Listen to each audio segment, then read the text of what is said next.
This is A23 Physics 6 June 07, a synoptic question, question 5. And the first part of the question was an electromagnetic spectrum. In the 19th century, James Clerk Maxwell showed that the speed of all EM waves in free space, irrespective of their wavelength or origin, was equal to the speed of light, namely 3 by 10 to the 8. He subsequently suggested that light was one form of an electromagnetic wave motion, and the search for other forms began.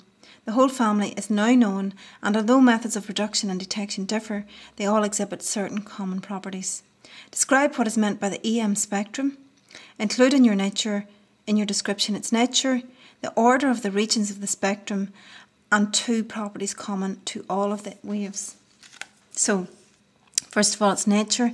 It is radiation with a continuous range, and use that word continuous because there's no definite start and end to any one particular region.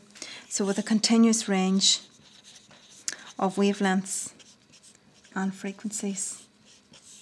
And it's produced as a result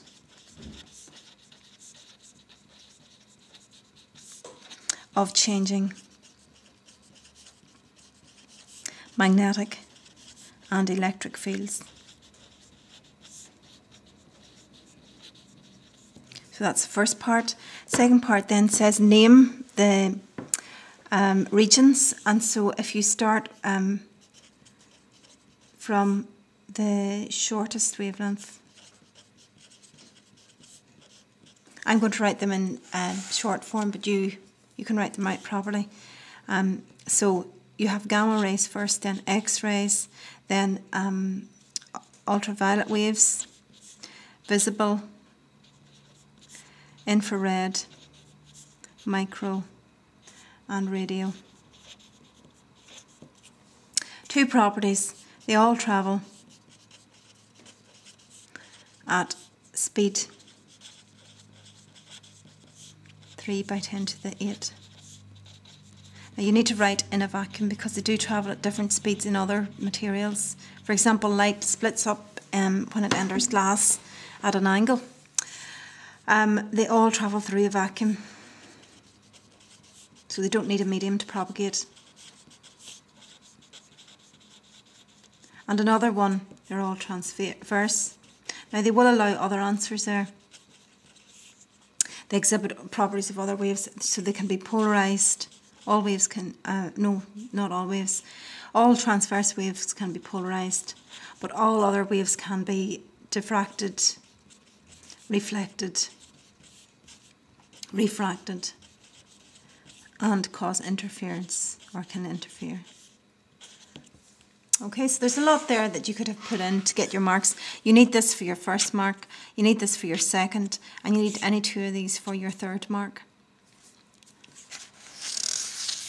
Part B of the question.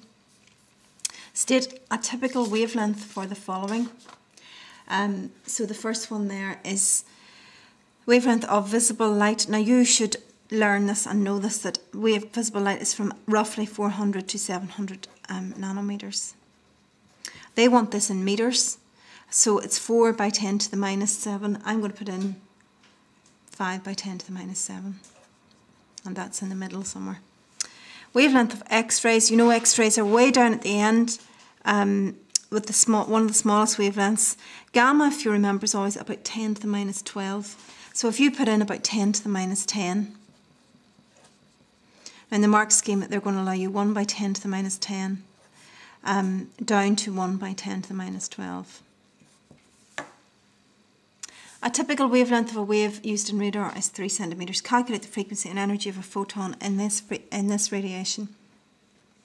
So if you use C equals lambda F, and we're looking for F is C over lambda, 3 by 10 to the 8 over 3, and it must be in meters, by 10 to the 2 then it is. And that gives you 1 by 10 to the 1 by 10 to the 10, sorry. It's minus 2 there. So frequency is 1 by 10 to the 10. Hertz. And then the photon energy E is equal to HF, and H has got a value of 6.64 by 10 to the minus 34, and F is 1 by 10 to the 10. So E is 6.64 by 10 to the minus 24 joules. Now they're looking for their answer in electron volts, so be careful there. So you have to then work it out in electron volts. So the energy in electron volts you divide by 1.6 by 10 to the minus 19. And that gives you 4. I'm going to write two significant figures, 4.2 by 10 to the minus 5.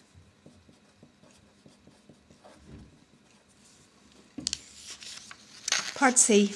In radar astronomy, pulses of electromagnetic waves are reflected from distant objects such as moons and planets to calculate distances. A radar reflection takes 12 minutes to complete a trip from Earth to Venus and back. So if we draw the two planets over here, you can see then there's your signal there. And that takes 12 minutes, so it's 6 minutes each way. Calculate how far Venus is from the Earth at the time of the experiment. Give your answer in astronomical units where 1 AU is equal to the mean Sun-Earth distance, which is 1.5 by 10 to the 11. So in other words, when we get our answer, divide it by this and put it into AU.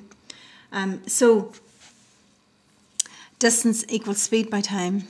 You haven't got much room here to do this, unfortunately. But distance is speed by time. I'll just scan in a wee bit. And so that's equal to the speed, of course, is the speed of light, which is 3 by 10 to the 8. And then it's multiplied by 6 minutes, but they have to be in seconds, so it's 6 times 60. And that gives you an answer of 1.08 by 10 to the 11 metres. And then when you divide that by your 1.5 by 10 to the 11, so the distance in astronomical units is 1.08 by 10 to the 11 divided by 1.5 by 10 to the 11. And that gives you an answer of 0.72. So really that's an echo question there, and you just need to be careful about dividing your time by 2. Part 2. A radar beam can span the entire surface of Venus to estimate the radius of the planet from the time spread of reflected pulses. Radar pulses from the equator arrive back at the receiver 40 milliseconds. That's tempting to think that's 40 metres. Before pulses reflected from the poles. Calculate the radius of Venus. So therefore the difference in the time that it takes is that extra distance that the radar beam had to travel to the poles. If I just draw a wee circle at the side. So it had to travel here. That extra distance is that radius. So the extra distance, again this is a reflection, so it takes 20 milliseconds there and 20 milliseconds back. So if we want the radius, this is a reflection, so it takes 20 milliseconds there, 20 milliseconds back. So if we want the radius, we have to use a time of 40 over 2, which is 20 milliseconds. That's the extra time it takes to travel that extra distance. And so distance is speed by time. Again, the speed, because they are radar or electromagnetic waves, we're using 3 by 10 to the 8, or multiplying by 20 by 10 to the minus 3. And that gives you an answer of 6 by 10 to the 6 metres, which is the same as 6,000 kilometres.